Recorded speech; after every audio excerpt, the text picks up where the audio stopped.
Swaddy Cop. Let's see here. Now I can see a little bit. Swaddy to everybody. All two of you. Now, hopefully in a few minutes we'll get some people coming in here. But today we are going to talk about, on the expat experience, we're going to talk about the most and least affordable countries for expats. I got a little bit of news. We're going to talk about that. Who knows what else we'll talk about. And what else was there that I wanted to talk about? I don't know. Anyway, so that's what we're going to talk about today. And like I said, I do have some news, which is very important. But what I want to do right now, let's see here if I can do it. I believe I can. I am going to give a shout out to all the people who deserve a shout out, because there's not many people in here right now. Everybody's just coming in, and I want to give the people who help this show continue. I want to help them, and I want to give them a big shout out. So give me a second here, and I will talk about everything here. Let's see here if I can find. I don't know why I just blanked out. I'm thinking about this. I can't even remember where to. Let's see here, where to find this stuff. Here we go. Alrighty. I'm a little all over the place. So, let's go here. Let's go. Good morning to all 6 of you. And those who are coming in, I appreciate it. Let me give a shout out to Narva, Puya, Andy Travels, Charles Akana, Dale Opelskis, Gilles Doucet, Dowlow, Carnivore Chronicle, Botman, Chris Mock, Tom O'Connell, Vixter, the Vixter, Beeson, haven't seen him for a while, Mr. Mitch, Tokyo Sammy, Carlos Colucci, who is coming home tomorrow from the United States. I think it's tomorrow. Well, it may be Thursday he's coming back, because that's Wednesday in the States. He's coming back to Thailand. David Alexander, Stephen K, Fire Dude, John Frum, Suwon, Mr. Allen, Tim Mays, Mindy Corcoran, Lee, Tony 7682, Henry McIver, LH, and of course, Mr. Jim Urardi. Jim is the longest member of my YouTube channel. Also, Dimitri, and let's see here what else we can get. Mr. Dimitri, thank you. Who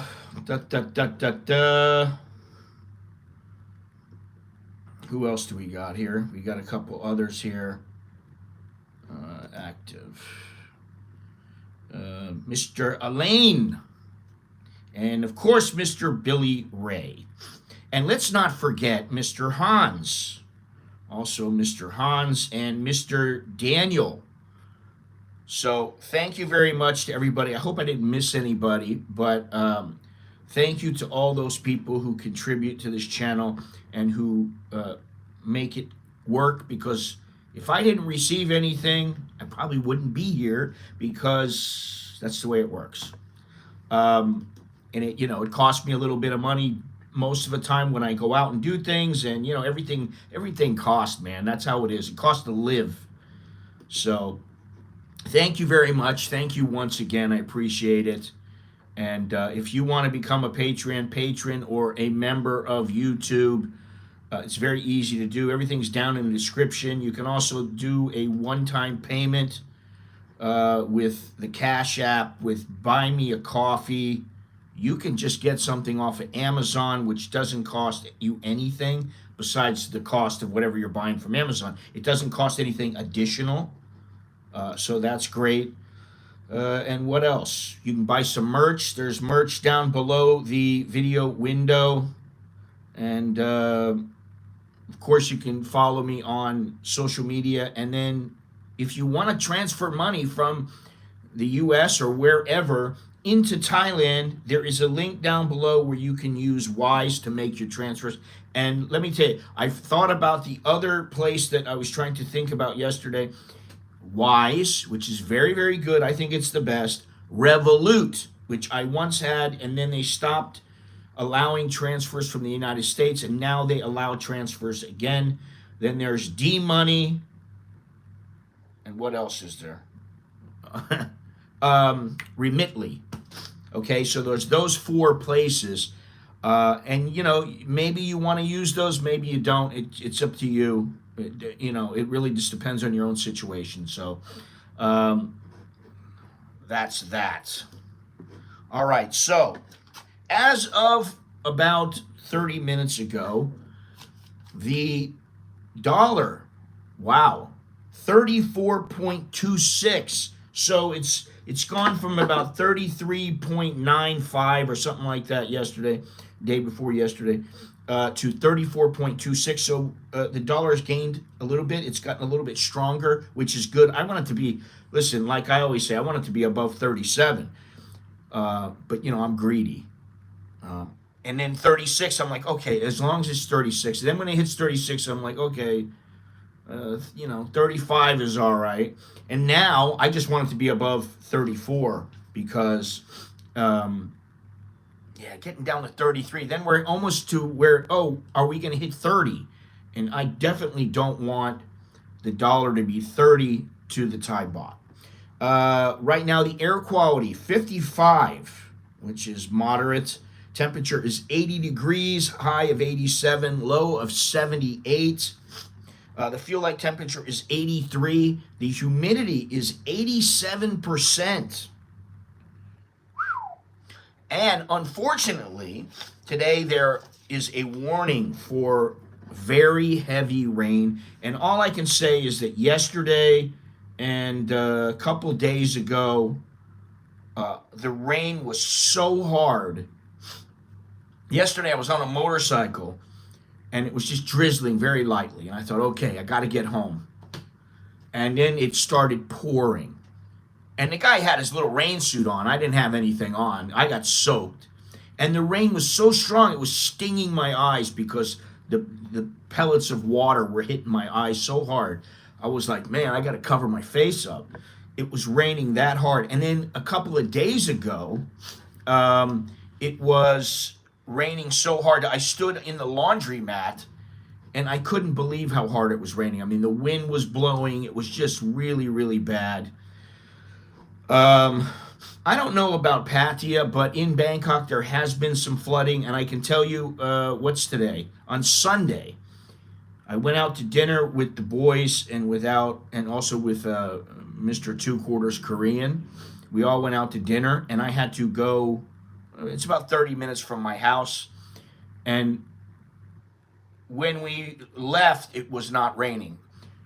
Left to go to the place, it was not raining. By the time we were leaving to come home, it was starting to rain a little bit, and I was like, well, it's not too bad. It was just a little bit heavy, and I was like, I really don't want to be walking in this. Of course, Two Quarters Korean walked home in the rain, and he got soaked. But we got into the taxi, and on the way home, it was raining so hard, and there was flooding. Motorbikes are going through the water, and there's water coming up, going all over the place, and in some areas it was very deep. And so, this is to be expected. This is how it rains in Thailand. It has been raining for longer than usual here. Usually when it rains here for maybe a half an hour, and then it just stops. And, maybe it'll drizzle really lightly for a little while longer, but that's it. Now it's been raining for a couple of hours, and last night I was getting ready to go to sleep, and it rained for about 2 or 3 hours, just really, really heavy. And fortunately, in our village and in the surrounding areas, they have done things to alleviate the flooding, and there was no flooding, so that's good. But in the south, in the north, there's a lot of flooding, and I feel for the people down there. My wife is in the south. She said it has been raining, but it hasn't flooded where she's been, so that's good. So, anyway, so that's the weather here, and I would expect heavy rain for the next week. That's what they say, and I kind of believe it because, like, no matter what, you go out, you look, and there's like dark clouds everywhere, and it's not like beautiful sunny days. And maybe they have that in Pattaya, Phuket, and some of these other places, but you know, maybe that is only for a short time, and then it starts pouring rain. And I don't mind the rain because I don't mind being inside. It's okay to me, you know. And if I have to go grocery shopping or whatever, I go grocery shopping. I get right into a taxi. I don't really get very wet. I get home, run in, boom. It's no problem.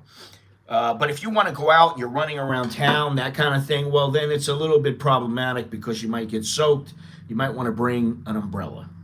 So, all right, in news, in Pattaya, you know, I've been talking about how Thai people like to slap people because it shows that they are lower than them, supposedly.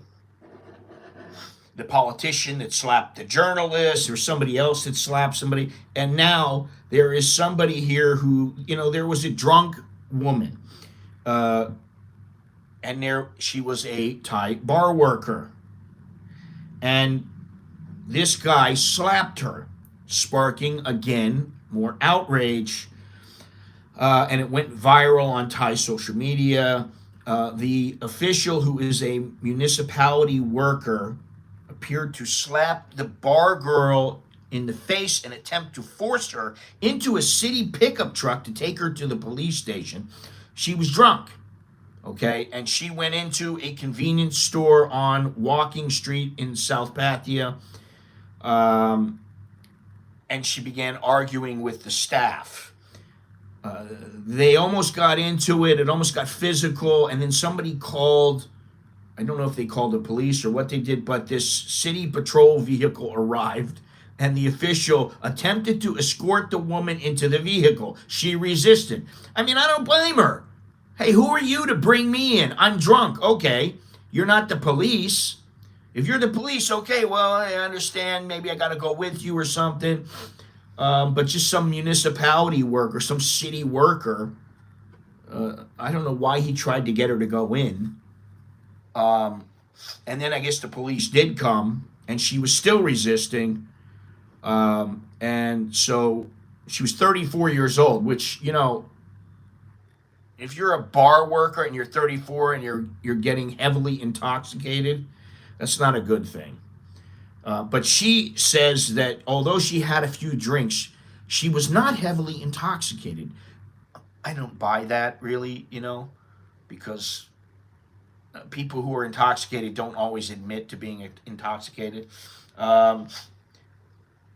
She believes the store escalated the situation rather than her. They tried to put her in the back of a city pickup truck. As she resisted and flailed her arms, one of the officers allegedly slapped her in the face.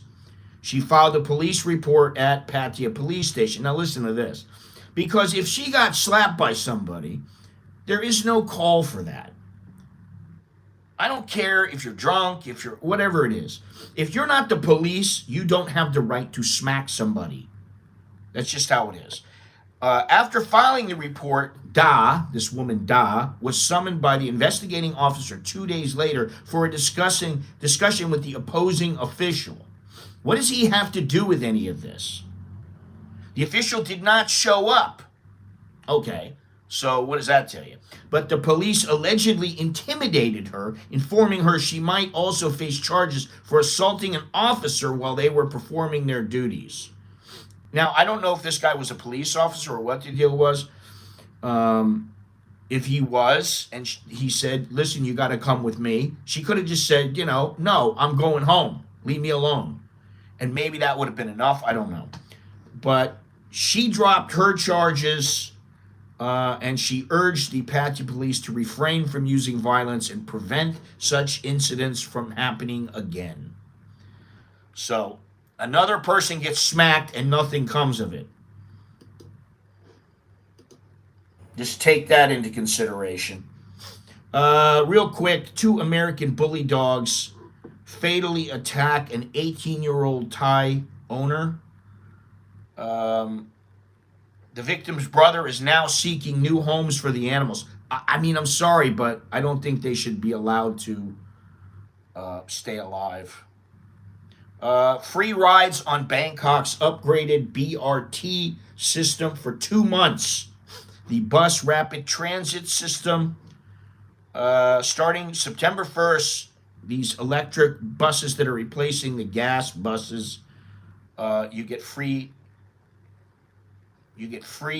rides for 2 months. So that's pretty good. All right, let me go on here. Where is everybody today? What's going on here? Okay, now, an interesting article that I found here in the Thai Examiner. It's about the rising number of tall building deaths in Pattaya. They need to be both rigorously reported by media and fully investigated. Oh, is that what it is? I don't know.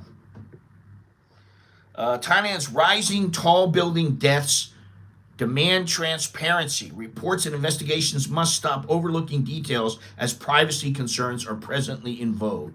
Accident, suicide, or crime. That's the thing. People want to know this. Hey, why did you fall? Being quiet so I don't get her slapped. Public trust is at risk in the face of increased foreign fatalities. In short, the risk of lack of heightened concern to the rising frequency of incidents. My thing is, if you're in a high building, why are you even going outside? I mean, really, most people, if you're drinking, if you're wasted, what is the reason to go out on the balcony? Most balconies are not huge. Some may be, but why would you go outside? What good does it do? Oh, I want to get some fresh air. Okay, get some fresh air. Just walk outside and walk back in. You don't need to go out there and hang out there. I mean, okay, so you go have a smoke, but you don't need to be like next to the railing and leaning over and maybe you're going to fall. Maybe you're so wasted that you can't stand up straight. I don't know. But people do need to figure out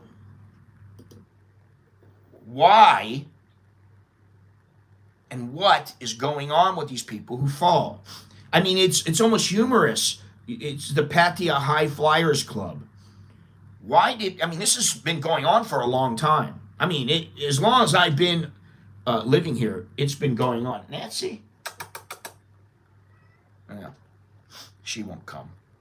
Good morning, everybody. Good morning, Dale. Hello. How are ya? Sawati Ton Chow. Nice to see everybody, although it is a bit of a slow Monday. What is today? Monday? No, Tuesday. Slow Tuesday. I forgot it's Labor Day in the United States. I forget these things. So that's something you have to be concerned about. The increasingly frequent deaths involving high buildings and falls are leading to such stories barely registering as news in Thailand anymore. That's true. Indeed, in recent years, the reporting of such incidents increasingly leaves out key details. For instance, the identities of victims and the progress of police inquiries. You almost never hear what happened in the stories of people who fell. This guy was a suicide, we're sure of it. This guy, hey, it could be anything. Could be his girlfriend, we're not sure. They don't ever release the details. And this is the problem with the media in Thailand. The media in Thailand almost never follows up on, maybe they follow up on politics, but everything else they don't really follow up on. Let's see here. In particular, regarding foreigners, consular officials at embassies are less likely to offer explanations to the press. Okay. Maybe the press needs to push them a little bit. Undoubtedly, many cases involve misadventure and increasingly suicide. Well, why are the foreigners coming to Thailand to kill themselves? Maybe they're having problems at home. They come over here. They think it's going to be all better. They get themselves a girl. The girl rips them off, whatever. And then they decide to end it all. I don't know. That's all I can think of, but I can't think of a worse way to die than from jumping from the 30th floor.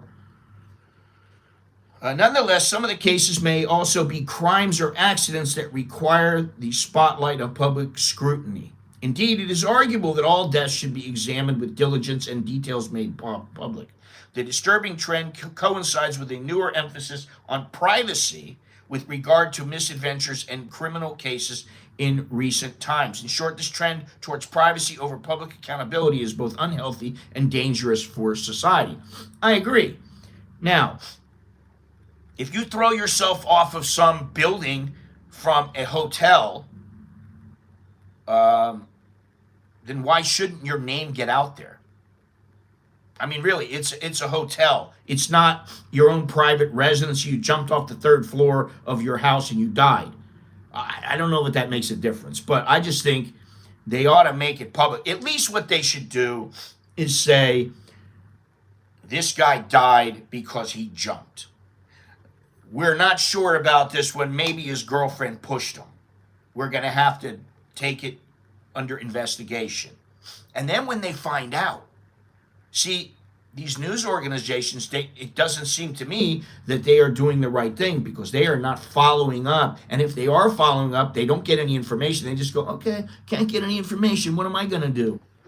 Well, you keep pushing them. I think that's what you do. On Sunday, there was yet another death after a fall from a tall building in Pattaya linked with a foreign tourist or resident. In short, it was a South Korean holidaymaker, part of an extended tour group. Korean had been drinking the day before. At length, his friend woke up in the middle of the night. After that, he called the hotel room desk for help. Incidents of falls involving foreigners in Pattaya are becoming disturbingly common. Inquiries lead nowhere. They're not becoming disturbingly common. They are disturbingly common. I mean, I think I've read off like 5 people that have died in the last, 7 to 10 days. Meanwhile, the roommate's shoes were found on the floor of the apartment. However, when staff looked out the window, there was a body visible underneath. It had landed in a garden area on the 5th floor, which extended underneath the room's balcony. The problem is that for decades now, such incidents have become commonplace in Thailand, most particularly in Pattaya, where there are expat foreigners and holiday makers. For instance, on Thursday prior or last week, a New Zealand man met his end in the same way. At the same time, there is also a tendency for such deaths to be quickly closed up. Indeed, there is also a tendency not to report the identities of the victims. Certainly, the notoriety associated internationally with Pattaya's reputation as a sex destination is a factor in this.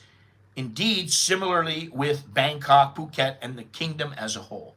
Now, I keep hearing about the reputation of Pattaya. You are not going to change the reputation of Pattaya when you have people jumping in large numbers every month. Whether they're being pushed, whether they're committing suicide, whatever it is, that doesn't affect the reputation. And not only that, the fact that you have numerous bars and discos that are engaging in what you know has sexual activity involved in it, and then you're trying to say, oh, this is a family-friendly destination.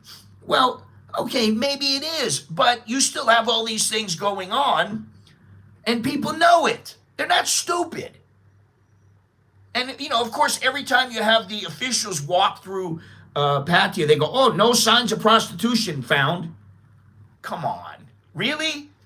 Well, most of the time, the girls are not going to go, listen, I'm going home with Joe here, he's going to pay me 5,000 baht, and I'm going to go home with him and screw his brains out, or I'm going to try to make him come fast so that I can get on out of town and get to another customer and make more money. They don't tell these guys that. Nobody's saying this. And these guys know what's going on. Everybody knows. We all know. Undoubtedly, Pattaya police launch investigations into the deaths, but there is an interest among both Thai officials and foreign embassies to close the file. Afterwards, the body is shipped home and consular officials are tight-lipped. Indeed, so are news reports in foreign countries. This is a disturbing trend. Lack of transparency in media reporting of crime against foreigners in Thailand raises serious concerns. I agree. Yeah, I bet you are. For example, there's a very disturbing case in June where a 64-year-old Belgian died in a hospital at home. His death took place in Gotthusberg Hospital in Leuven. In short, his name was John Valkenburg. Mr. Valkenburg had been holidaying in Thailand in April when he was, in effect, murdered. The Belgian was attacked by a wild German man on the street in Hue Hin. This case flew under the radar. It was a disturbing case. The attacker, reportedly on drugs and linked with martial arts. Oh, yeah, he's linked with martial arts. Randomly attacked the Belgian man. Now listen, he's 64 years old. I would hope people are not going to come to me and randomly attack me for no reason. They just feel like beating up on somebody. That happens in America, where guys just run over and knock somebody out because they think it's funny. The attacker reporting on drugs, however, there was no press reports of the attack in Thailand. That did not come until later when a friend from Belgium traveled to investigate. Neither has there been any report on the arrest of Mr. Valkenburg's attacker. Certainly the attacker's identity has never been reported, nor his legal status. It is not clear why this is. However, it may be linked to the lack of diligence or enthusiasm for reporting such cases. In particular, misadventures linked with foreign tourists in Thailand. Certainly, this is aided by consular officials who often wish to keep the identities of the victims private. Okay, so if the identities of the victims are private, I think that's okay. However, you need to at least let people know how they died. What was the cause of death? He jumped, it was suicide. A woman hit him over the head, he fell over the rail, boom, he died. Murder. In short, while this may be out of consideration for families, it also has the unintended consequence of making Thailand a more dangerous place. Such incidents should be fully reported, documented, and where possible, investigated. The alternative is to erode public trust in Thailand as a tourist destination. Listen, I hate to tell you this. If I was looking at Pattaya as a place to go, I would be very wary of going up in high buildings. There's no reason. Why? I mean, I can go, I want a place on the second or third floor. I don't have to be up on the 30th or 40th floor. If you really want, you can find somewhere. You know, I personally don't want to do that. I don't want to be high up. Undoubtedly, many cases are simply accidents or misadventures. However, many cases are linked to suicide, particularly among older men visiting and living in Thailand. Here, too, diligent reporting should be required. I agree. For example, the death in mid-August of an Irish tourist in Pattaya. The holidaymaker, reportedly 67 years old, died at a 5-star hotel in the resort city. It was not a heart attack. In truth, the man fell from the 31st floor of his 5-star hotel. Certainly, police were informed at 5 a.m. in the morning when the body was discovered. It was cordoned off by hotel security. After that, it was removed to Ban Lamung Hospital. Lack of transparency in investigations into foreign deaths is bound to fuel a lack of trust, and I agree, of course. Undeniably, the police will have an open file, but neither the name of the victim nor any further information has been released, nor will it likely. Was it suicide, misadventure through alcohol, or simply an accident? Yeah, that's what I want to know. In Ireland, the Department of Foreign Affairs simply reported the Department of Foreign Affairs is aware of the death and is providing consular assistance. As with all consular cases, the department does not comment on the details of any specific case.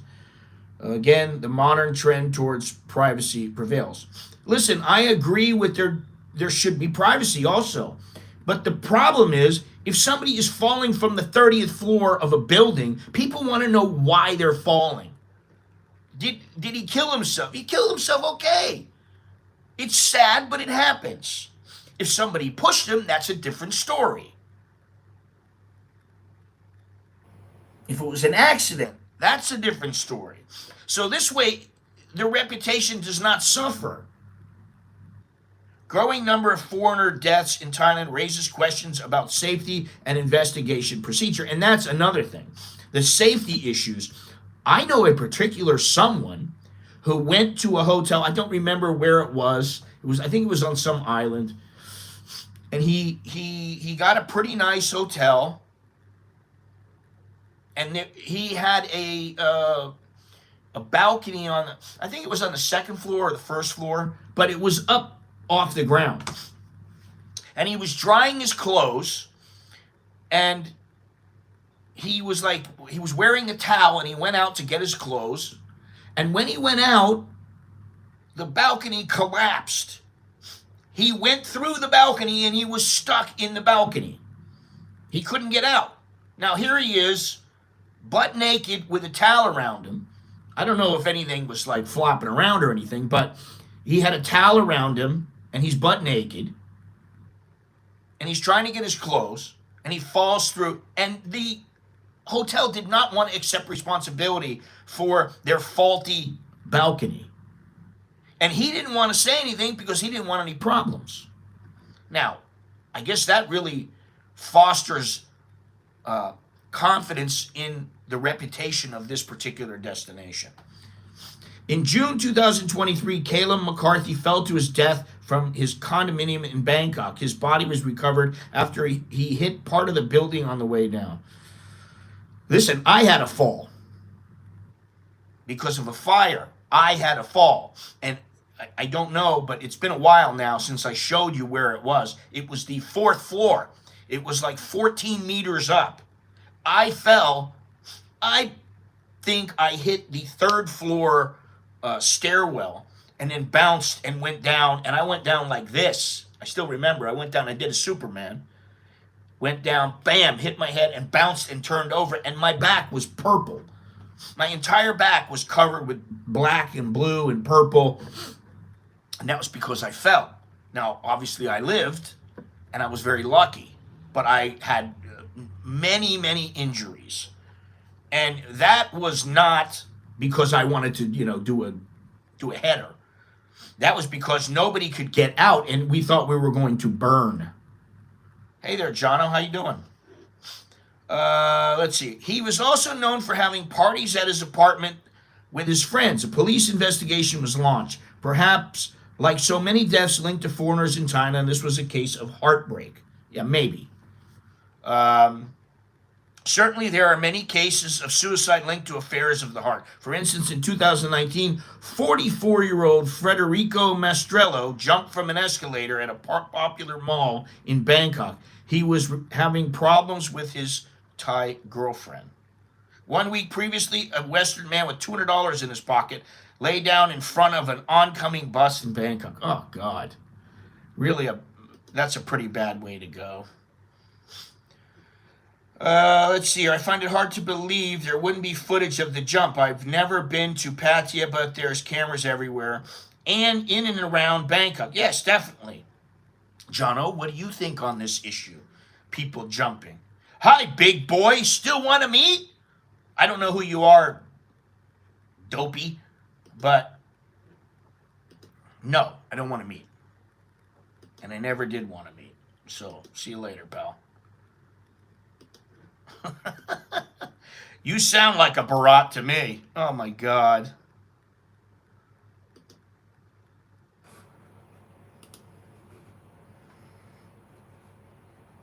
Hello, everyone. Hello, Aiden. Hello, how's it going? All right, let me just finish this up here. This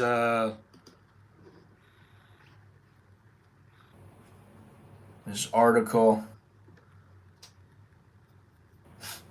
Thailand's women, culture, and weather are all factors which lead to more foreign suicides. I'm not sure how the weather affects people wanting to commit suicide. Irishman severed in two in horrific condo jump in Bangkok after a heated row with girlfriend minutes earlier. So did she push him or did he jump? And also, you know, I don't know what is causing these people to go, well, I just think I'll jump. How many people want to do that? Really? You think about it.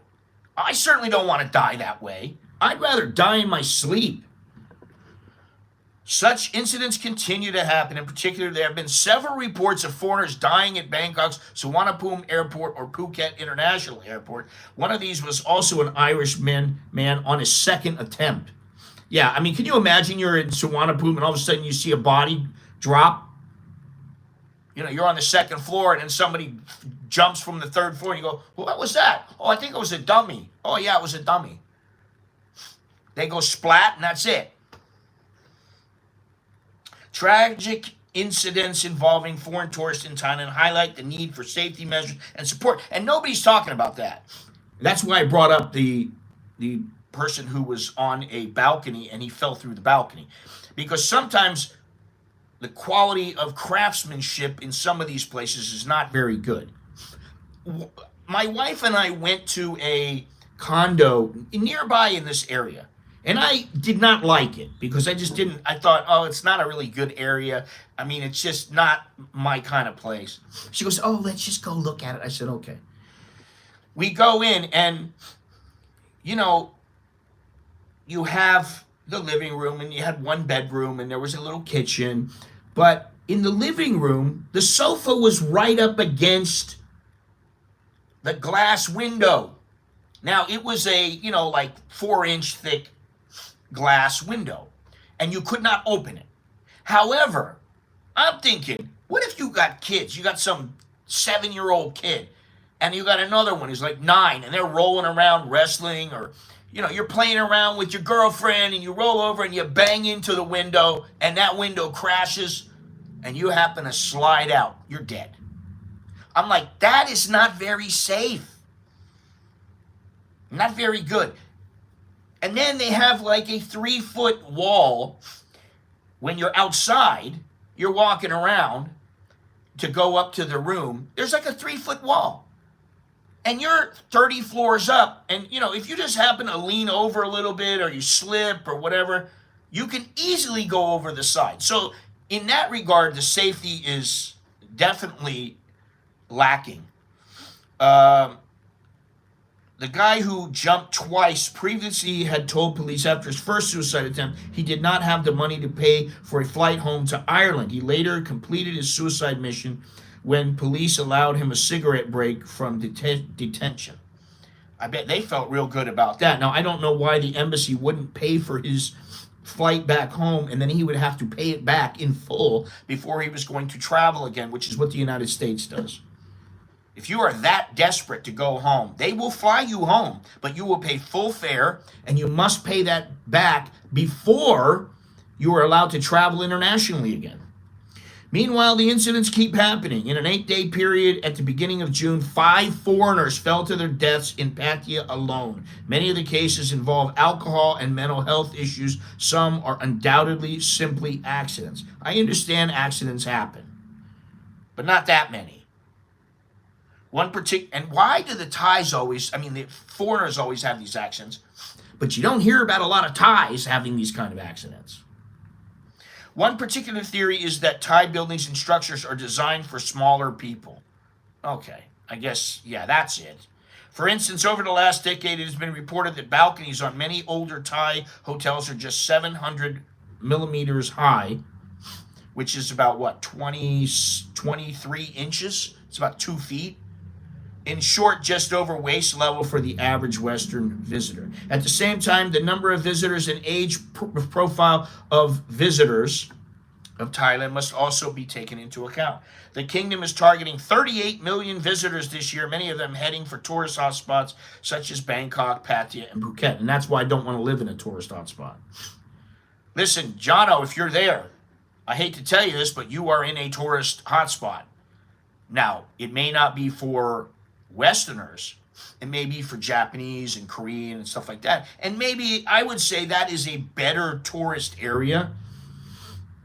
But if you're in Pattaya or you're living down, by Nana Plaza or something like that, I mean, if you're living there, you're living there probably because that's what you want. You want to party. You want to be out there. What did I do? I don't know what the hell happened here. I didn't even put this on. Can you hear me?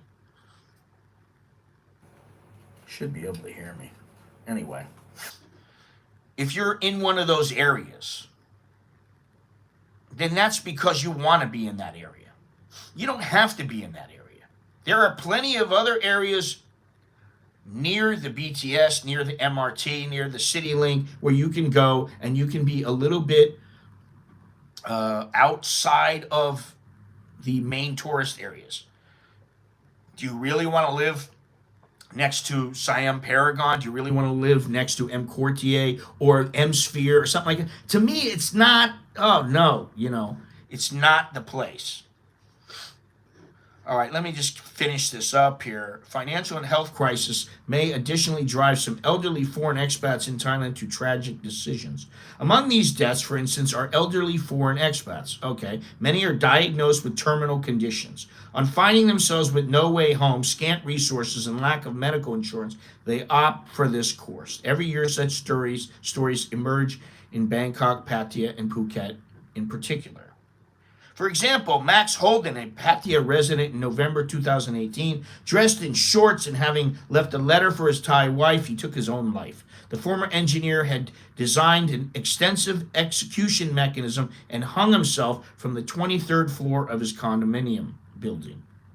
Nevertheless, the constant publication of such incidents must be noted with some alarm. Undoubtedly, there are many distress factors and reasons. Furthermore, each case should be pursued vigorously and with a full understanding of what is happening. Certainly, in the long run, such an approach would serve Thailand's foreign tourism industry better and help all concerned in foreign countries. Thailand has a problem with its dangerous roads and series of unexplained deaths, particularly on southern islands. This is what I've said before. I was talking about Koh Tao. Certainly, these are separate, but also an important issue that requires maximum transparency and accountability. Let me see something here.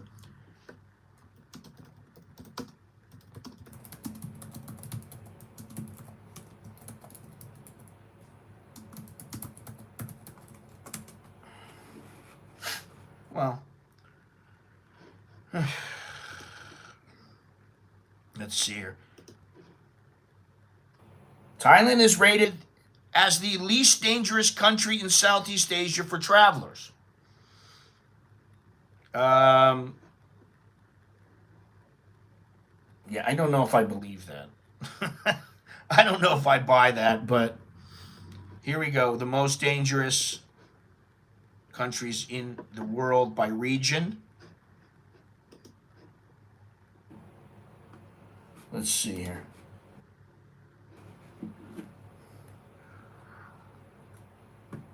Okay. They're talking about different kind of dangerous. Pakistan, Myanmar, Papua New Guinea, those are all very risky places. Thailand is medium risk.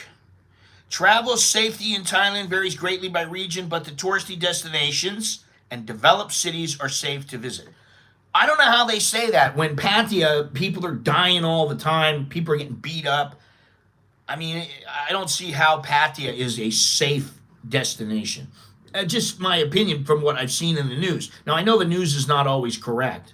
Vigilance is recommended when attending nightclubs and beach parties, as they are hotspots for theft, assault, and sexual violence. Travelers should avoid travel to all the border regions and the southern provinces of Songkhla, Yala, Patani, and Narathiwat. Now, I understand about that. Due to the high crime rates associated with narco traffic routes, the prevalence of malaria, and the other infectious diseases and terrorism. Okay. All right, thank you.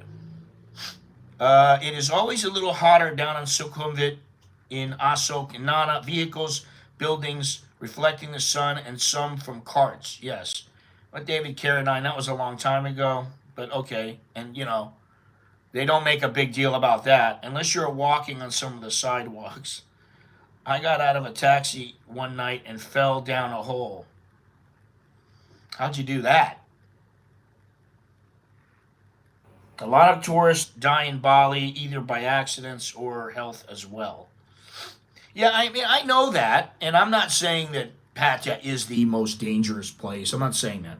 But it does give concern when you start thinking about all the people who die. Let's see here. On June 8th, a woman was found dead after falling from a 27th floor condominium building in Pattaya. She was not identified except for the fact she was 30 to 40 years old. 3 days previously, a German tourist fell from the 33rd floor of a luxury apartment building in the resort city. The day before, it was a 43-year-old American. The day before that, it was a Russian tourist. And on June 1st, a 23-year-old Thai man plunged to his death. However, there is some good news. A Russian survived an 8th floor jump in Pattaya. Previously, a suspect in his girl's fatal 2023 fall in Jomtien. A large cushion was put in place as police negotiators talked with him. I mean, they're just telling story after story after story of all these people who have died. And it doesn't strike me as an overly safe place, Pattaya. It just doesn't. And I mean, I made it I make no bones about saying I don't particularly like Pattaya. But the reason I don't like it is because it is a tourist area where there's a bunch of tourists, and most of them, I mean, some of them are not all that bright. It has nothing to do with Pattaya as a city other than the women all think that you are an ATM. And I don't like that. I know you can get out to different areas of Pattaya. Every place is not the same. I know there's some good areas and all that stuff. But I just don't want to live there. That's just me. I don't want to live there. I know some people would live there in a heartbeat. Oh, man, Pattaya. Oh, I really want to live there. Recent incidents of suicides and attempted suicides among foreigners in Thailand underscore a critical need. The Russian wanted to take his own life. In August 2023, in Jomtien, he was involved in a similar but less fortunate incident. He was seen by shocked neighbors suspending his girlfriend from a 7th floor window of an apartment building. He was extremely drunk. She later fell to her death. The police attempted to arrest him, but a court ruled there was insufficient evidence to prosecute him. Just under a year before that, a 30-year-old Kyrgyz woman fell to her death in Pattaya. Her body was found surrounded by hard currency. Supposedly, she was forced into prostitution.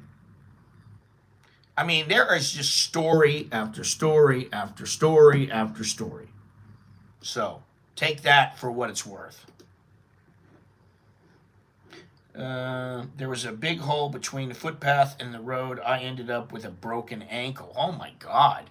That's horrible.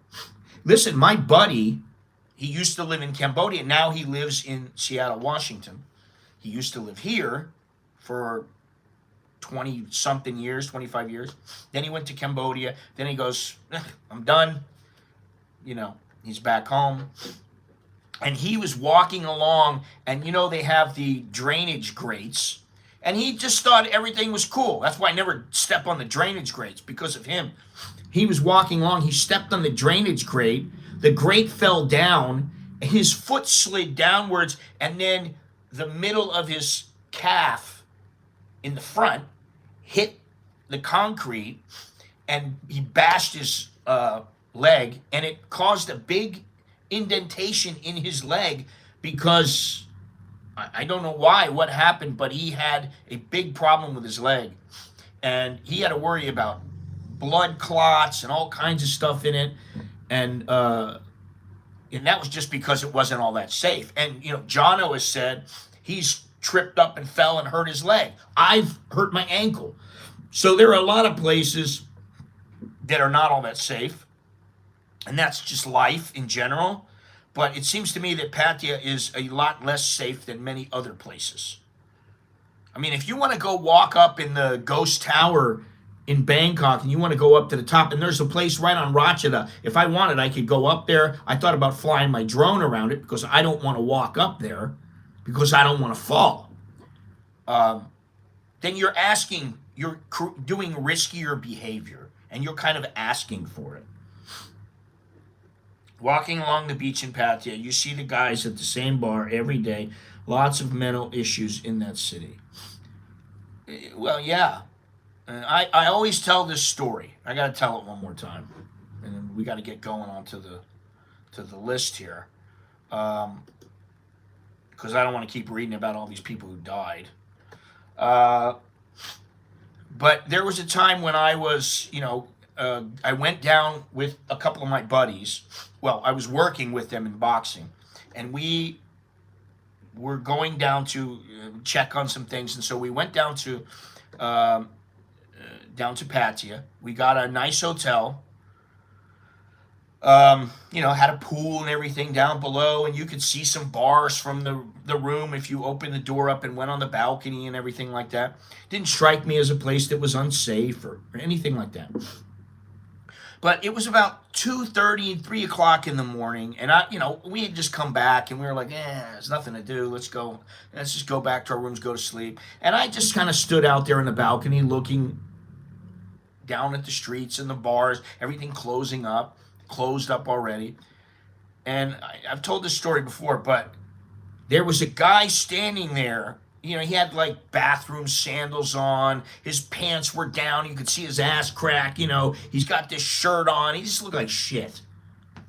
And he's walking around, like looking around, just going, ugh. You could hear him mumbling. And all of a sudden, this girl drove up on a motorcycle. She just comes screeching up. And he's like, where you go? Oh, I know you cheat me. I know you have man. I know you. You're no good. He's speaking in like pidgin English, which just made me go, oh, you are an idiot. I know you don't love me. Oh, and the girl was like, no, I love you. You my one and only. Oh, baby. Oh. And I just went, please, never, ever let me get anywhere near being like that one guy. I don't want to be that stupid. I don't want to be someone who my whole life is, oh my God, you went with another guy, baby. Oh, what kind of girl are you? I love you. You're no good to me. Oh. He's talking about a chick who works in a bar. And then I remember there was some movie, I don't remember what the name of it was. It was some like movie on YouTube or something like that. And this guy, he's getting money from the UK. He's getting money, and he's got this girlfriend. I'm like, oh, he's got this girl. Oh, she works in the bar. Well, she doesn't work in the bar when he's got money because he's paying her. And apparently he had some problem with his pension coming from the UK. It didn't come on time, so he didn't have any money. And of course she's like, I go work. I'm going back to work. And so she went back to work. She found some other guy that had money, and she didn't want nothing to do with the guy. And he goes, no problem. When money comes, she will come back to me. And I was like, oh my God. I mean, just think about that. Let me see here. There was a big hole. Walk along. Oh, okay. Yeah, that's a problem in Thailand is the number of mental cases, not only with foreigners, but also with Thais. A lot of big problems in Thailand. All right, let me go on here. I got to finish these news up. It's taking forever here. Popular LK Metro food stalls removed amid visibility concerns. In a surprising move, several beloved food stalls at the Soy Buakaw end of LK Metro in Pattaya have been removed. These stalls, a staple in the area for many years, were known for attracting a loyal customer base. The removal is reported to have stemmed from complaints by nearby business owners who argued that the stalls were obstructing the visibility of their venues. Legally, the stalls were situated on the street rather than in standalone structures, which ultimately contributed to their removal. A wave of reactions has flooded Pattaya's social media, with many expressing disappointment over the sudden disappearance of a cherished part of their nightlife experience. Longtime visitors and locals alike are questioning whether the vendors will relocate, as this information remains unclear. It is also uncertain whether the city or any other organization ordered the removal, leaving some room for speculation regarding the identity of the complainants. For now, patrons of LK Metro must adjust to the absence of these familiar food stalls that once added flavor to their evenings. Listen, do you feel sorry for these people because they can't have what they want there? They don't have the food stalls. I don't feel sorry for them at all. I really don't. I don't feel, call me a dick. I don't care. I don't feel sorry for them at all. It's like, listen, if the place has to go, it's got to go. If it's blocking something, it needs to go. But if it's meant to be, it will go somewhere else. If it's not, it won't. And guess what? The world will do just fine without these places on Soy Buakaw. It will do just fine. It doesn't matter. All right. Unbelievable. Try walking on footpaths in Bali. You have to carry a torch. Well, I've walked on footpaths in Bali. Some of them are quite good and some of them are not. But you do have to watch your step. And that's something that you got to watch your step everywhere. And as you get older, you will need to watch your step even more. And you may not think that. You may think, I'm fine, no problem. I don't have any problem walking. Yeah, well, when you're 25 or 35, you don't have any problem. Once you hit about 60, all of a sudden you're like, you get a little unstable or you hit something, you're like, damn, what happened? You know, things change a little bit.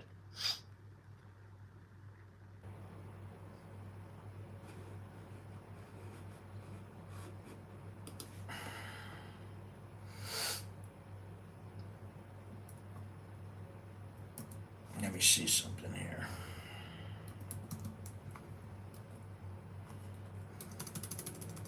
What was I looking at there?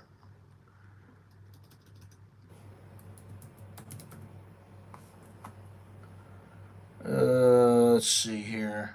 No, we're not looking at that.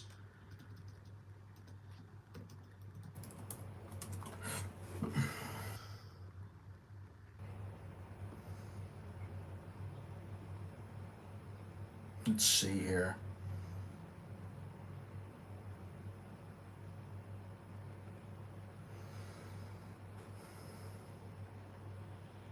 Do I see? Oh, yes, here it is.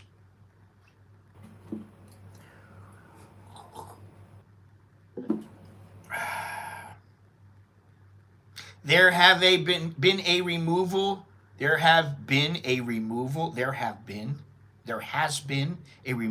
of multiple food stalls located near the Soy Buakaw end of LK Metro. Okay? So there, it's clear. That's what I said. I didn't say anything else. That's what the article says, and that's what I say. Okay? It doesn't really matter. You know where it is. Okay, so now let's get to this most and least affordable countries for expats. First, we're going to get to the least affordable. The bottom 10. Now, the funny thing is there's only, I think, 53 places on this list. 53. And, my buddy and I were talking yesterday, my buddy from Ecuador, Teddy G. And I looked on this list, and there is no, it doesn't matter, dude. Jesus Christ, that's not what it says. I'm just reading what it says, okay? I'm sorry, you want to be right. I understand you want to be right, okay? You can be right, that's fine. But I'm just reading what it says. I don't think it really matters, quite honestly. But we were talking yesterday, because he lives in Ecuador, part-time, sometimes full-time. He's in Ecuador now. And he's the one I'm going to be meeting in Vietnam. We are going to Vietnam. I believe the whole family will be going, and, it should be fun. However, on the list, this list that they have, there is nothing about Ecuador in this list. Is there Portugal? I think there's Portugal, but I don't think there's Ecuador. Let me see here. Yeah, Portugal is in here, but no Ecuador. And what I can tell you, just because I'm not just trying to tout Ecuador, but it just happens that I can see this, and I remember the differences. And in Thailand, when you go to the grocery store, you might buy a basket of groceries and it's 5,000 baht. Maybe it's 6,000. Maybe it's 4,500. Whatever it is. Okay, you want a full basket, it's going to cost you around 5,000 baht. Now, in Ecuador, when we went, one of the first things we did was go to the grocery store and buy a bunch of groceries, including wine, including some beer. And we bought 2 baskets of groceries. Okay? We bought 2 baskets of groceries. And it was about 4,000 baht. So it was less money than one basket of groceries in Thailand. And we got so much more. We were talking about fish yesterday and how I think it was a kilo of tuna or something like that is something like $36. In Ecuador, it's like $12. And that was what really surprised me about Ecuador. It was not, it's such a better place, and it wasn't anything like that. But the groceries alone surprised me. They really surprised me.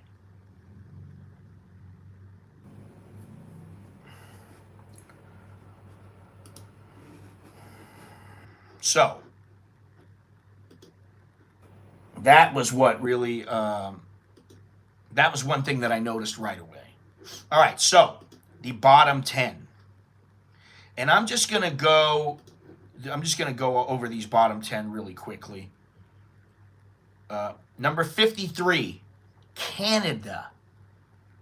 Canada is one of the least affordable places. Well, it is the least most affordable place out of every place that they polled.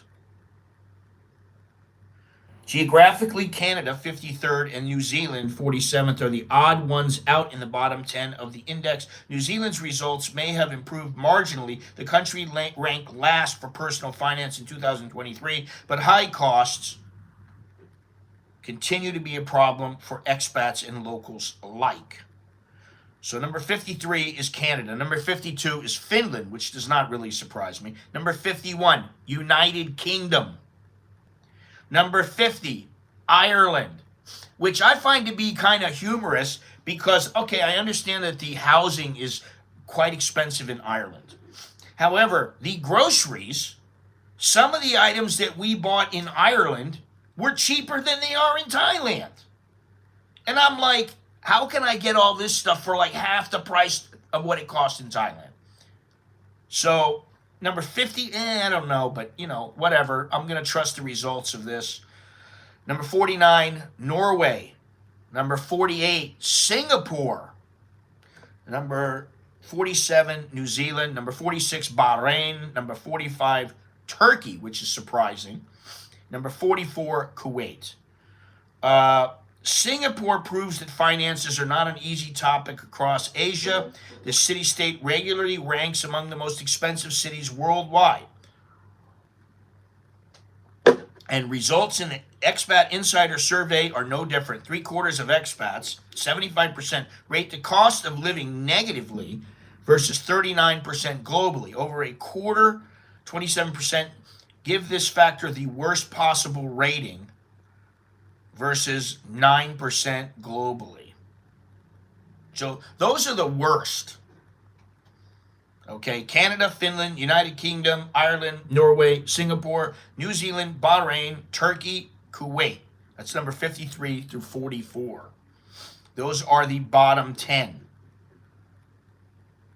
Okay, so now I'm going to give you the top 10. Number 10. And what I will say about this is that, let me see here. 1, 2, 3,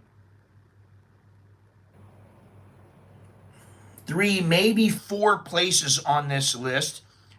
They may be the least expensive, but they are not the best. And honestly, I don't think the value overall is what you would consider fantastic. Thailand is a good value, although the value is going down because prices are going up. Prices continue to go up, just like everywhere else. However, when you hit a certain point, the value is not there anymore. In Thailand, in some cases, the value is not fantastic. It's okay. However, some of the places on this list, I wouldn't even consider living. Number 10, in this place, I would not live.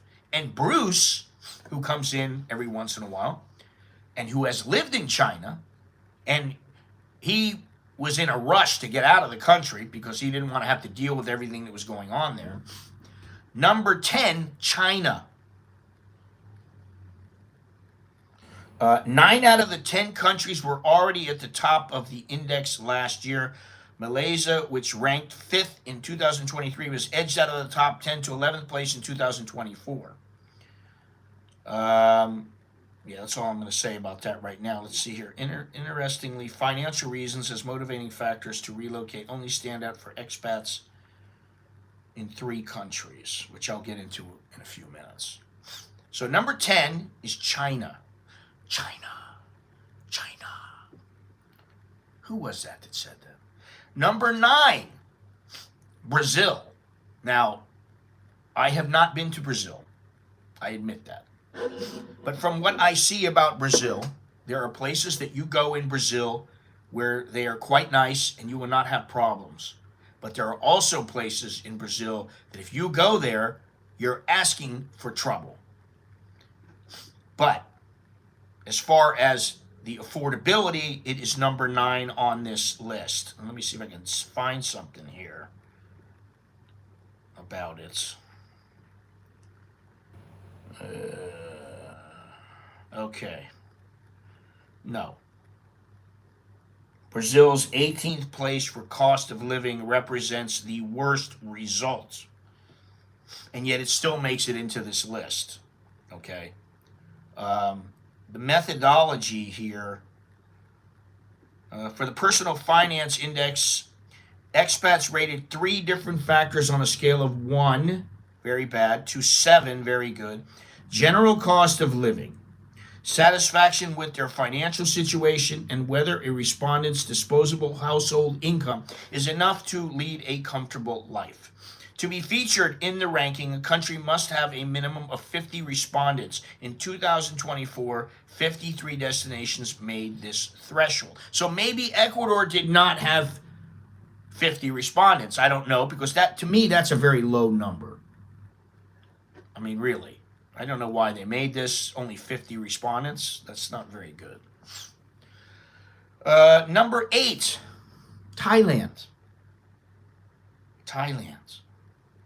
Now, as I've said, Thailand used to be a fantastic value. When I first got here, I thought, wow, this place is unbelievable. What a, fantastic all the way across the board. I thought it's just great here.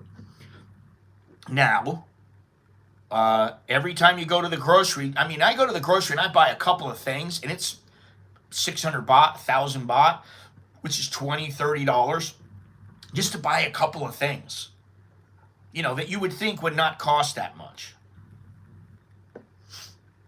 Number 7, Mexico. Okay, first of all, I would not live in China. I don't know that I live in Brazil, but I'd give it a thought. But China, no way. Mexico, I would live in Mexico. I like Mexican food. I like Mexican people. I think if you live in the right place, you can have a good life there. Okay, but Mexico is number 7. Okay, it's one of 4 countries, Mexico, Brazil, and I'll get into the other 2 shortly, in Latin America. Okay, now this next country, I would not live there, and I don't care what anybody says, and I would not even contemplate living there, and that is India. I'm sorry, I don't want to live in India. I don't want to. It's like China. To me, it's like China. Well, first of all, there's too many people. That right there just makes me go no. And I know I can live somewhere where there's not many people. But I don't want to live there. Who wants to live in India? Oh, yeah, man, I want to live there. I'm going to learn yoga. And, hey, man, I'm going to live off of $300 a month. And, wow, it's going to be great. That's not how I think. Yeah, India, no thanks. Now, what I will say is that this list is talking about the most and least these lists are talking about the most and least affordable countries. Just because a country is affordable doesn't mean it's a good value.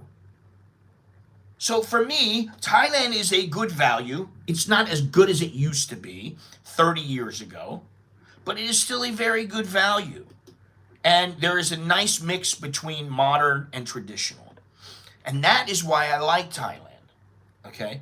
Now, India might be a great value, but I just don't want to live in India. No offense to India. I don't want to live there. I don't want to live with how many millions of people? Billions of people? I think that India is the most populated country in the world now. More than China.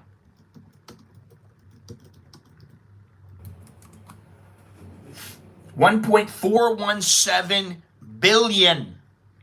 China is 1.412 billion, and then the United States is third with 333 million. I thought it was 370. I thought that's what it was. Good morning, Jim. Good morning, everybody. Good morning, good morning, good morning. Sawatdee Ton Chow. So I don't want to live in a place where there is 1.412 billion or 1.417 billion. Even if I can get away from things and have a big piece of land and live out in the country, I don't want that. Because you're eventually going to have to go into the areas where there's a lot of people. At some point, you're probably going to have to go in there. And I don't want to have to deal with the Chinese or the Indians. No offense, but it's just me. Call it what it is. I'm just, I don't have the patience. All right, so let's go on here. Number 5, and this is another place. At one point, I thought about living there a long time ago, but then once I had gone there and been there a few times, I thought, no, I don't want to live here, and that is the Philippines. That is the Philippines. No, it's cost of living. It's cost of living, and I'm trying to make that perfectly clear because it is not value. The Philippines is number 5. And people go, oh yeah, you can get a retirement visa, it's really cheap. You can live there very easily. Oh, you can do it, you can do it. Yeah, but you're still living in a place that is not as modern as some places. And for me, that counts for a lot. I don't want to live in an old shack. I'm not saying that everybody in the Philippines lives in old shacks. I'm just saying, for me, I don't, it doesn't matter what country it is. I don't want to live in an old shack. I want to live in a modern home. Now, if you looked at the video I put up yesterday, I think it was yesterday, I put up a video yesterday of a place that we were looking at and we wanted to buy that place. However, somebody grabbed it out from under us. We didn't react fast enough. We didn't get the place, which is okay, whatever. But that is the kind of place, that is like the minimum kind of place that I would like to live. You know, it's a decent place. It's not fantastic. It's not the best, but it's pretty nice, okay? In PI, you need to live in a gated community. If you live in an urban area, crime is high. Well, I've always said that crime is much higher in the Philippines than it is here, and people have disagreed with me, and I don't care. You can disagree all you want. I still don't like that. Oh, Brazil just banned X to stop people criticizing the government, and people who use a VPN will get fined. Oh my God. Unbelievable. Philippines not as cheap as you think. Most groceries are the same price or more than here in Canada. It doesn't matter really the cost for me. It says that it is one of the cheapest place. It's on the list. It's number 5. But for me, it's not a great value. It's just not. It's okay. We'll get another place like that. We may get a 4-bedroom, 4-bath, or maybe we'll get a 4-bedroom, 5-bath. I don't know. But that's kind of what we're looking at. And that place was pretty nice. It's not the most fantastic. It's not a mansion. It's nothing like that. I understand that. But it is a fairly nice house. I can live there very comfortably and quietly and enjoy myself there. Now, maybe I could do the same in the Philippines. But guess what? The surroundings are not the same. I think Thailand has a much better infrastructure. Much better. Things like the internet are much better here. And while I know some people love the Philippines, and I like the Philippines, I do. I like my friends that I have there. God damn it, is this thing doing this again? Let me see here.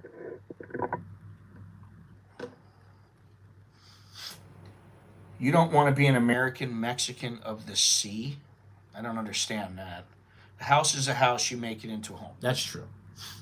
But the problem with the Philippines for me is honestly the poverty.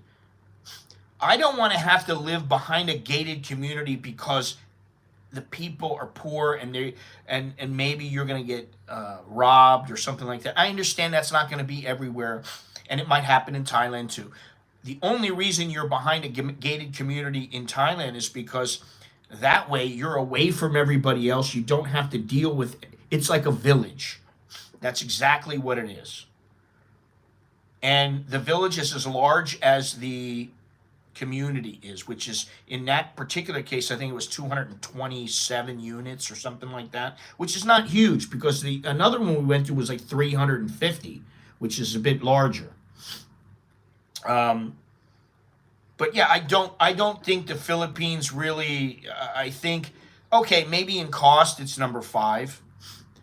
It's the most affordable, the 5th most affordable. Okay, fine. Great. Other than that, and the nice beaches that they have there, first of all, it's more dangerous.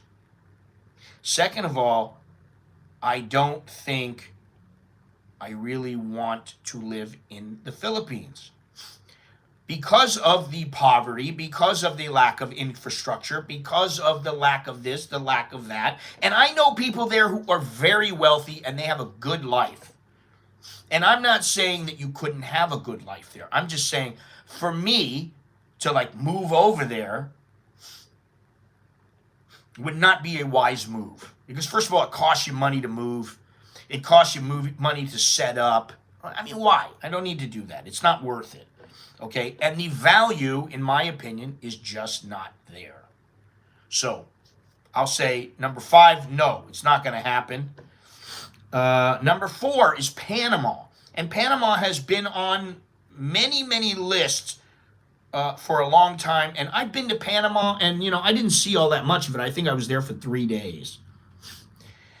And I liked it, but I didn't love it.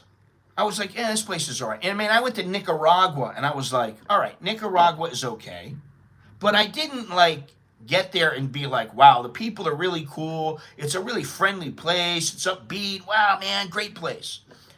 Like when I came to Thailand, I was like, people were so nice to you and they were smiling at you. And now little did I know that sometimes those smiles are not exactly what you would think a smile is.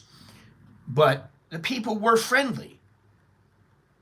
And in, say, Nicaragua, Panama, I didn't think, oh, wow, these people are really nice here. They're really friendly. Oh, they're so helpful. I didn't get the same feeling. And I know that's not enough time in Panama to really learn about it.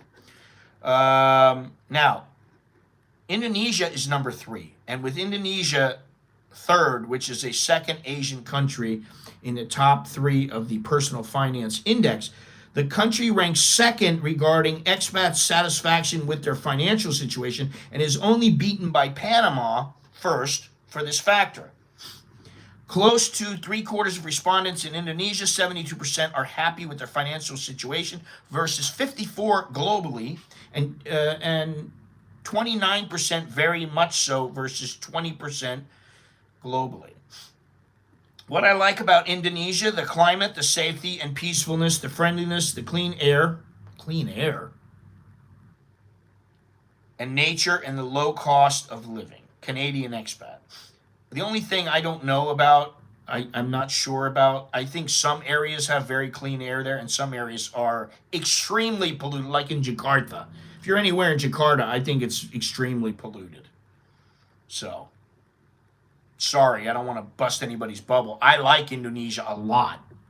I like it probably more than anywhere else in Southeast Asia. I'm trying to think here. I mean, I do. I like it more than any other place in Southeast Asia. There's a lot of different places. It would be Bali, Thailand, Malaysia. You know. I don't know that I would live in Malaysia. That's just me. Okay, number 2. And I did like this place a lot. However, a lot of people from Colombia, which is number 2, are now moving to Ecuador because the cost of living and the overall value is better in Ecuador than it is in Colombia. So I think that's something to take into consideration. But Colombia is a very nice place. Now, what I didn't like about Colombia, I mean, I liked the coffee. I liked that the women take care of themselves. They generally look pretty good. What I didn't like is that when you're going out of the airport, man, they check you like 3 or 4 times. They're checking you for coke. They got dogs. Like I just don't like that. I don't like that police-like atmosphere. So that's high cost, not an unknown in the UK. 2 in 5 expats now living in the United Kingdom, 40%, admit that high costs were among their biggest concerns when planning their move, versus 25% globally. And it looks like they weren't wrong to worry. The UK ranks 51 out of 53 in the Personal Finance Index. Well over a third find themselves dissatisfied with the financial situation versus 26% globally, and 58% rate the cost of living negatively versus 39% globally. Inflation may have fallen from a record high of 11% in late 2022, but a weaker pound and poor income growth continue to leave an impact on people's spending power. In fact, over 2 in 5 expats, 43%, say their disposable household income isn't enough to lead a comfortable life in the UK versus 30% globally. I wish our salaries matched the cost of living. I'm able to get by, but ideally I'd like to be able to live on my own, and I'm unable to do so on my current pay. U.S. American expat. That's very interesting. Let's see here. The situation is only... Wait a minute. Crazy expensive Canada. While it already ranked in the bottom 10 of Personal Finance Index in 2023, 48 of 53, Canada comes in dead last in 2024. More than half of respondents find their disposable income isn't enough to lead a comfortable life. Inflation rates may have slowed down over the course of 2023, but expats in Canada are still faced with increased prices, especially for food, rent, and mortgages.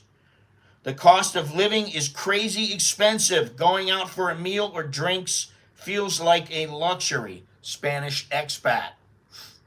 In fact, close to 2 in 3 expats rate the expenses in Canada negatively versus 39% globally. Over a quarter, 26%, even say they're very bad versus 9% globally. The situation is only marginally better in Finland, which rates second to last in the index, and in fact was the biggest loser in 2023. It's still ranked 30th out of 53 countries. Finland narrowly escaped the bottom 10 for cost of living, 42nd, which half of respondents, 51%, rate negatively. However, expats there are still the unhappiest in the world when it comes to their financial situation overall. Specifically, 1 in 5 respondents isn't satisfied with their finances in Finland at all, which is twice the global average. I thought Finland was the happiest place on the planet. Maybe not for expats, but for the Finns. Let me see something here. I don't know if that's what it is or it's Denmark.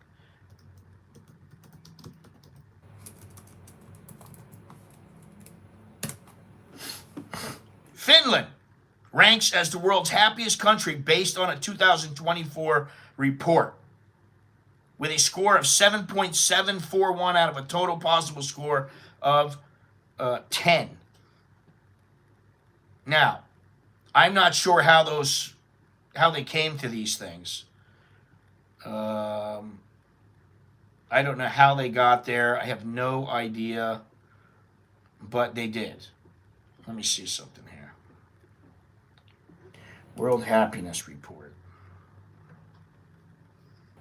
God, this thing is massive. This is 2020, though. We don't want to look at this. So anyway, Finland supposedly the happiest place on the planet. Finland took top honors for the 10th year in a row, followed by Denmark, Iceland, Sweden, and then Israel. Ugh, I can't believe that. The least happy country in the world was Afghanistan. Okay, I understand that too. But I don't think they have the complete score. The complete every single country. I don't believe they have that. No, they don't. 1, 2, 3, 4, 5, 6, 7. Yeah, they have 10. I can't find the other one. But anyway, okay. So we have those. Let's see here. What document source are you referring to? Right now it's the World Population Review. Canada is ridiculous expensive. Agree with everything you say about Canada. No wage growth for the past 20 years. I wouldn't move to any other Western country. They are all going woke. Yeah, well, I don't like that either, but I'm not going to talk about that right now. Finland is also the most intoxicated country. It's probably why they're so happy. Too damn cold, no thanks. Yeah, exactly. Those places are not the happiness, believe me. Laos is a communist, and it's not known as overly happy by any means, and Cambodia is extremely corrupt. So, but let me go on here. So I said number 2 was Colombia. What is number 1? Do you know?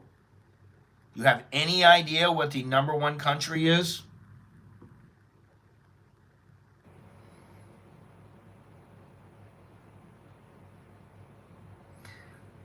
Vietnam. The 3rd time in a row, Vietnam has once again defended its first place in the Personal Finance Index in 2024. Not only do well over 4 in 5 expats there, 86%, rate the cost of living favorably, half, 50%, rate it as very good. In fact, over 2/3 agree that their disposable household income is more than enough to live a comfortable life. The people are very friendly and the cost of living is very low. U.S. American expat. Okay. That does not make it a great place to live. I know it sounds great, but I don't think it does, and I'll tell you why in a minute. Interestingly, financial reasons don't stand out as motivating factor for a move to Vietnam. Well, that's okay, even though, I mean, if it's going to motivate you, that should motivate you. Just 3% say as much compared to 2% of expats worldwide. All in all, 65% are satisfied with their financial situation in the country versus 54% globally. And this isn't due to low cost only. Close to double the global average report a gross yearly income of 150,000 US dollars, or more than 19% versus 10% globally. So, that I can understand. However, there are some other things to take into consideration, okay? Hang on one second.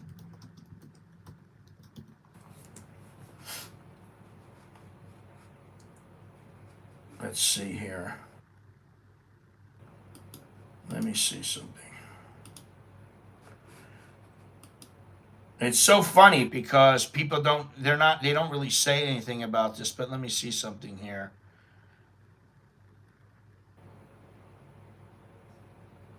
Okay. Yeah. Now this is what I wanted to say. There are some cons with Vietnam that a lot of people do not really think about, and they should. They really should think about them. Okay. There are lots of people that say, "Oh, I've lived there for 3 years. I've lived there for 5 years." And okay, think about one thing. They have no retirement visa. There is no retirement visa. Now, you have a visa. And you want to live there. Okay, you can get a visa. You can live there for a year. Yeah, you get a year visa. You can do that. You get an agent. The agent will help you. I mean, it's very straightforward, very easy. However, first of all, don't forget that Vietnam is communist. And their government doesn't put up with any shit. Okay, if you don't get into any trouble, you don't have to worry about that. Most of the time, you don't ever have to worry. However, you don't have a retirement visa. You got a 1-year visa. Now, when COVID hit, when COVID hit, what they did was they shut everything down and they did not allow people to come back into the country or get new visas. They said, sorry, you can't come in. And when your visa is finished, you have to leave. That's what they did. So, you don't have a visa to live there, you're out of luck. You got to leave. You can't come back. Guess what? You got an apartment, you got a girlfriend, you got all these things. Your visa finishes, and they're like, oh, sorry, we're not making new visas. Or they decide they just don't want to grant you a visa for whatever reason, which generally that doesn't happen. But I just don't see the stability in living there when you cannot even get a retirement visa. They can kick you out anytime they want. If they just decided, okay, all Americans and all Europeans, all Canadians, all Australians, they're all out. You got to go. That has happened. With with COVID, they didn't allow people to come in. Now, do you really want to live there? I mean, listen, in Thailand, at least they have a retirement visa, and you can continually get your stay of extension. And it didn't matter if you had COVID, if there was COVID or not. It didn't matter. You just get your stay of extension. That's all. They didn't say, oh, well, now everybody's got to leave. There were no foreigners that could come into the country. They weren't allowing foreigners to come in.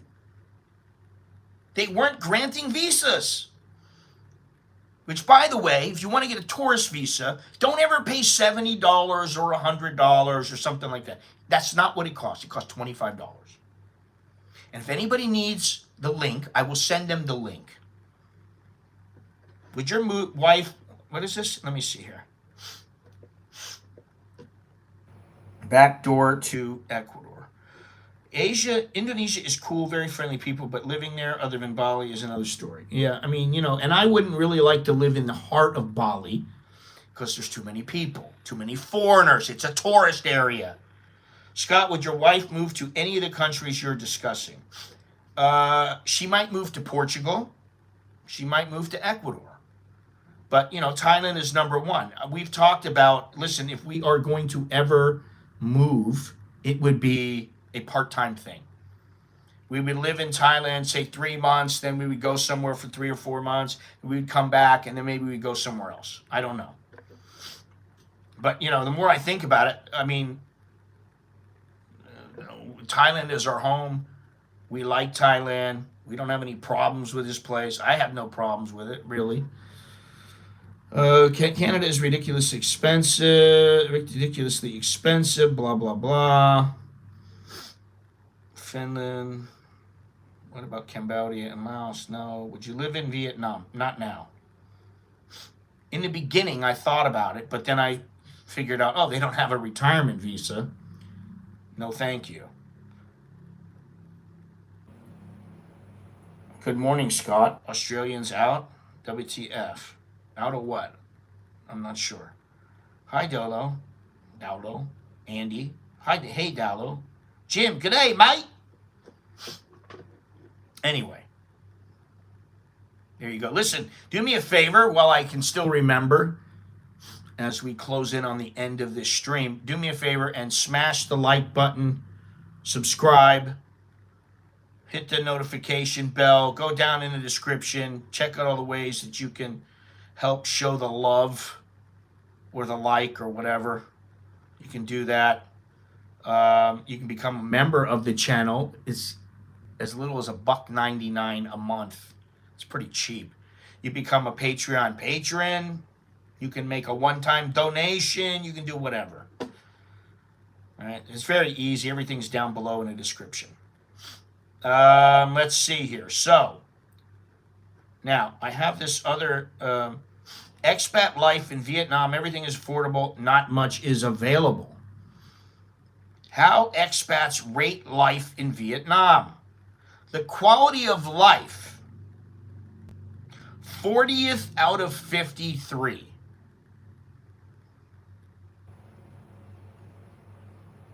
Wow. Working abroad, 14th out of 53. Ease of settling in, 13th out of 53. Expat essentials, digital life, admin topics, housing, language, 29th out of 53. Personal finance, 1st out of 53. General happiness, 13th out of 53. So that's Vietnam. Now, for me, I would like to see, the bottom line is Vietnam, it's communist. And maybe that's not a big deal to some people. I don't care about it or whatever. Okay, granted, I understand. Because, you can't vote. And as long as they don't bother you, you don't worry about anything. Okay, I understand that. There is a lot of pollution, air, noise, waste management in Vietnam, a lot of problems. The second time I went there, I've been there 3 times. The second time I've been there, I went to Ho Chi Minh and I went to Hanoi, and I was like, you know what? Both of these places are so overcrowded with people, so many tourists, and I was like, I just can't stand it, man. I don't like it. I don't want to go back there. And my friend was like, let's go to Da Nang. I'm like, well, okay, let's go. I haven't been there. I'll go there. I'll go check it out. We can go take a couple trips somewhere, whatever, a trip or two. Take a day trip, take a trip for 2-3 days. Traffic. Vietnam roads can be chaotic. especially in cities like Hanoi and Ho Chi Minh. Oh my God, it's chaos there. Traffic can be a major issue with motorbikes and cars weaving in and out of lanes. This can be stressful and dangerous for some people, definitely. Language barrier. Many younger people speak English, but not everyone does. This can make it difficult to communicate with locals, especially if you're living in a rural area. Bureaucracy. Now that's the big deal. Vietnam's bureaucracy can be frustrating to navigate. Obtaining visa and work permits can be a lengthy and complicated process. To me, the process in Thailand, hey, the process in Cambodia, the process in the Philippines, quite easy. In Vietnam, not so much. Although, if you use an agent, they can help alleviate some of the stress that you would have to get these visas and work permits, although not a retirement visa. Cultural differences. Vietnam's distinct culture, diverging from many Western countries, can present challenges for some expats when it comes to adjusting. From the culinary traditions to the social norms, there are certain aspects of Vietnamese culture that may require some time to acclimate to. Vietnamese culture is generally conservative, particularly in matters concerning sexuality, gender roles, and drug use. I didn't even think about the drugs in Vietnam, but okay. As a result, some expats may find it difficult to adapt to these cultural norms and restrictions. I would think about, like, for some people who want to smoke weed. I don't know why you would smoke weed in the country where if you got busted, they're going to throw you in a jail, a Vietnamese jail. I don't know why anybody would be so desperate to smoke weed that they would do that in Vietnam. High taxes. Vietnam has a high value-added tax of 10% on most goods and services.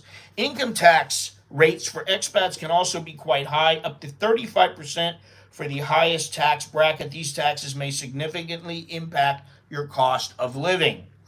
And they don't tell you that. Healthcare challenges. Vietnamese healthcare system is still developing, and quality medical care can be difficult to access, especially outside of major cities. For serious medical issues, you may need to travel abroad. So basically, it's a pain in the ass. It is relatively easy to find housing in Vietnam, especially in larger cities. And there are plenty of job opportunities for expats in Vietnam. Of course, the most common fields are teaching English and working in the tourism industry. And the quality of healthcare in Vietnam varies depending on where you live. In larger cities, there are good hospitals and clinics, but in rural areas, healthcare can be more limited. So,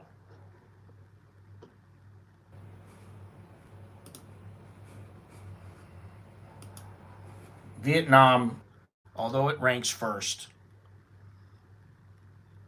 probably is not number one on the value list of valued countries, countries with great values. Values such as, groceries, transportation. I mean, even, listen, even I think now that some of the prices are getting a little high for Thailand for people to travel around. But I guess if you're making more and people are earning more on the whole in Thailand, people still think, oh, they're only earning like $300 a month. No, that's not true. Okay? You're shocked Australia is not on the list. Well, Australia is definitely not. It could be on the bottom of the list at the least affordable country, but I wouldn't say it's going to be on top of the list. Andy, is it because Australia is too expensive for people to move there? Probably. I've heard you can get a sleeper bus from Vietnam. That'd make a great video. Oh, thank you. Thank you. I'll have to go there and do it again. Not. That's not going to happen. That's not going to. I'm going to leave it to you, Dowlow. You can go with your wife and listen to her bitch and moan. Well, maybe, if she's small, she probably won't gripe that much, but you will, because you won't have any room. Oh my God. I mean, I just remember laying down and like some guy's leg is next to mine. He's touching me and I'm like pushing it off of me because I'm like, I don't want this guy touching me. I don't care if he's just pressing. I didn't like that. I was like, get your leg big. It's my space, man. My chair, my room, my space. You know.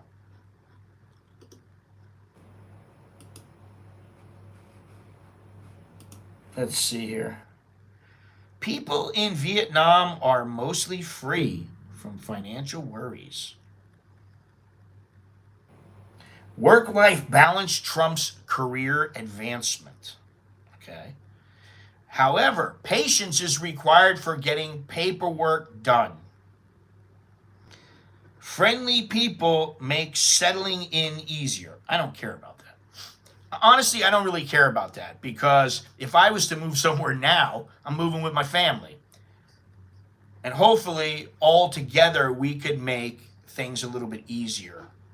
And, one of us would make a friend that would help make things easier, settling in easier.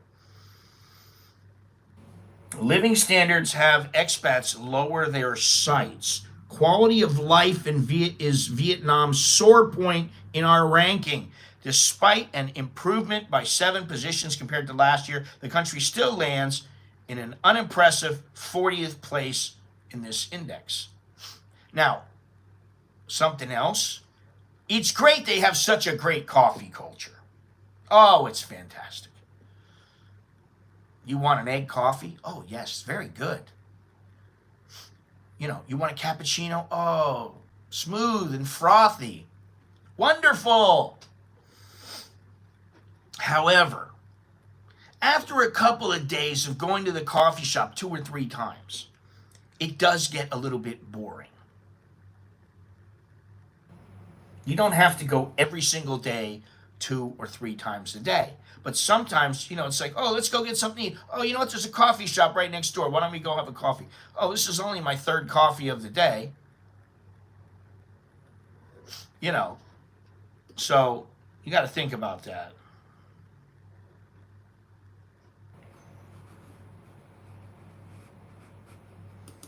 All right, let's see here. The worst performing subcategory is environment and climate, where Vietnam ranks 50th. They're in the bottom 5. Air quality, availability of green goods and services, government support for environmental policies, and the urban environment, 50th out of 53. In 42nd place, the natural environment fares slightly better with an approval rating close to the global average, 78% versus 82% globally. Only the weather and climate, 21st, make expats happier than in other countries, 69% versus 58%. Pollution is bad and the environment needs to be cleaned up. Canadian expat. Well, I can tell you that how come this is shaking? Pollution in Vietnam is quite bad. Pollution in Thailand is pretty bad. But honestly, I think I went to Quy Nhon. Quy Nhon was very clean, very, very, very clean, very nice city. Hue, a little more dirty. Ho Chi Minh and Hanoi, dirty. Okay, let's see here. The travel and transit subcategory hold another 37th position for Vietnam, with public transportation suffering from similar infrastructural problems as healthcare. Mostly not available, 44th, but affordable, 14th. Unfortunately, there aren't many alternatives either. The infrastructure for cars doesn't impress, 47th. And a quarter of expats say it's neither easy nor safe to get around on foot or by bicycle. Now, I went to Halong Bay. I took a bus. It was one of those nice buses, air conditioned. The bus was very nice, but it was full of Indians. And unfortunately, the Indians did not want to abide by what the Vietnamese were saying, which is Please, when we tell you to be back at 12 o'clock, be back at 12 o'clock. Don't come in at 12:20. Come back at 12 o'clock. And sure enough, at 5 after 12, some of the Indians weren't there. There's like 5 Indians. People are like, where are these people? We're waiting on them. And they weren't all together. Some of them were together. So then the Vietnamese go, oh, let's go find. The Vietnamese had to go. The Indians are sitting there smoking their cigarettes, taking their time. And they're going, hey, you got to get back on the bus. Oh, yeah, let me finish my cigarette. Now, that particular bus was not what I would consider a great bus. And I don't mean because of the problems with the passengers. It just was not, they just didn't have their act together. I mean, listen, the Thais got their little routines, boom, boom, boom, it's done. They didn't have that. And it was like, oh yeah, we're going to stop at this place. And the shitter was like, it was like the worst shitter that you could imagine. It's like when you don't want to touch anything. Now, it could have just been that particular place, but still, you're stopping there, all the tourists, guess what? The reputation of that crapper is not very good. The only 2 subcategories where Vietnam ranks above average in this index are leisure options, 17th, and safety and security, 26th. Almost 9 in 10 expats, 89%, appreciate the culinary variety, and dining options, and 4 in 5, 80%, give culture and nightlife a positive ranking versus a global 73% and 66% respectively. However, the share of expats dissatisfied with the opportunities for recreational sports the country offers is almost twice as high as the world average. 21% to 11% are dissatisfied.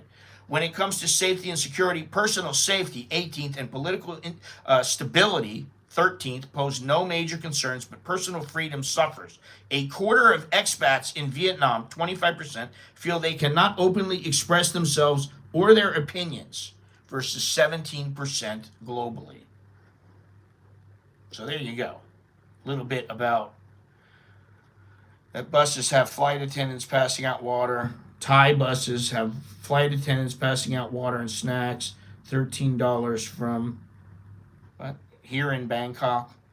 They don't all have flight attendants, Jim. I know some of them do, and that's very good. They pass out, they give you a little canome, a little sweet, or maybe they give you a sandwich and they give you water, and but usually I'm carrying a water anyway. But okay, they give you a little something. That's nice. I mean, listen, Thailand has a good thing going for itself.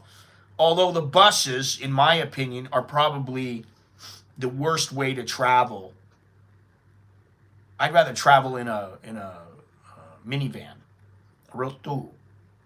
I would much rather travel that way than in a bus. However, if the bus is one of the good buses, the VIP buses, where you're stretched out and you're like this, and you can snore, you can lay there, and you got your feet kicked up. Okay, that's fantastic.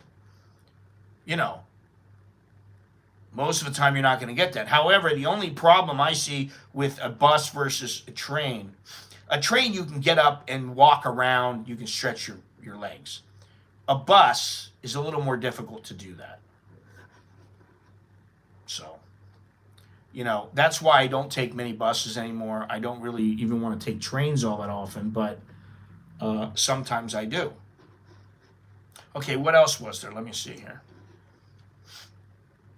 Typical expat in Vietnam.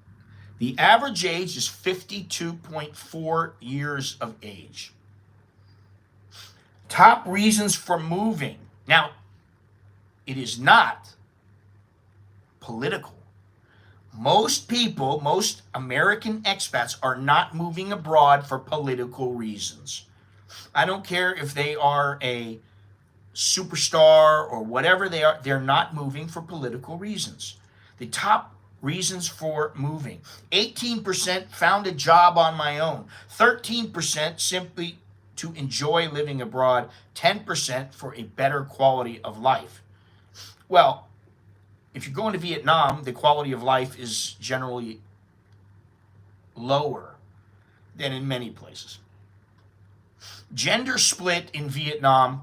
83% of the expats are male and 17% are female. The intended length of stay, 1 to 3 years, 15%. Longer than 5 years, 19%. Possibly forever, 26%. The top, that's the cats.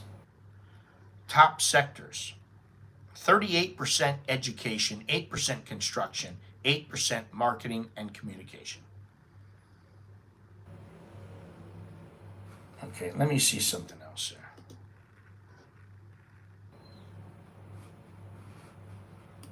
Is this it? Best and worst countries. Yeah. Okay. Now, if you look at the best and worst countries, best and worst destinations for expats, as opposed to most and least affordable, Vietnam is number 8 instead of number 1. Thailand is number 6 instead of number 8. Panama is number 1. Mexico is number 2. Indonesia is number 3. I like Indonesia. I don't know about living there, but I mean, I would give it a try. But you know, I'm always thinking about with my wife and would my wife like it? And I think my wife would like a Western country as opposed to an Asian country. Because in her mind, Thailand is the best in Asia. So she wants to live in Thailand. She doesn't want to live, you know, in Indonesia or Cambodia or Myanmar or Laos or whatever, China. She doesn't want to live there. So, anyway, thank you very much. That's about it. Vietnam, overall ranking 8th of 53. And quite honestly, I don't even know if I would give it 8th. And it's not that I don't like Vietnam. I just don't believe it deserves to be in the top 10. You know, I just don't think that. Probably Bali or Sumatra or somewhere like that. I don't know. I'd have to really give it some thought. After U.S., I believe Koreans have the highest expat marriages with Vietnamese women. I mean, you know, okay, but like at this juncture, I'm not thinking of that. If I was, say, 25 years old and I wanted to move abroad and I was going to move to Vietnam, I think I would be a bit more cautious with Vietnamese women. And I know they can just be just as good as Thai women and all that other kind of stuff. You know, and Singapore, no, I would not live in Singapore. I've been there months at a time, and to me, it's too boring. It's a boring place. Unless you want to go shopping all the time, or you want to go out to restaurants, and you want to go, oh, I'm going to be part of my little social circle, and it just doesn't strike my doesn't tickle my fancy. Now, I don't know, I mean, you know, quite honestly, I liked Portugal because of the fish. You could get fish, you can get whatever you want to eat. It was very nice. However, Lisbon was a bit expensive. And so, you know, I thought that you know, it would be better to live outside of the area. No, I don't have 8 likes. Sorry, I have 22. What are you doing? Hey!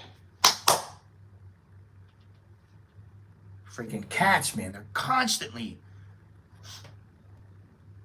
trying to do stuff out there.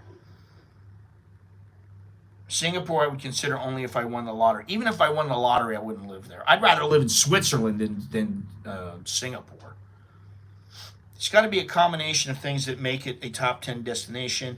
Cost of healthcare, affordability, etc. The surroundings, the cost of food, all these kind of things.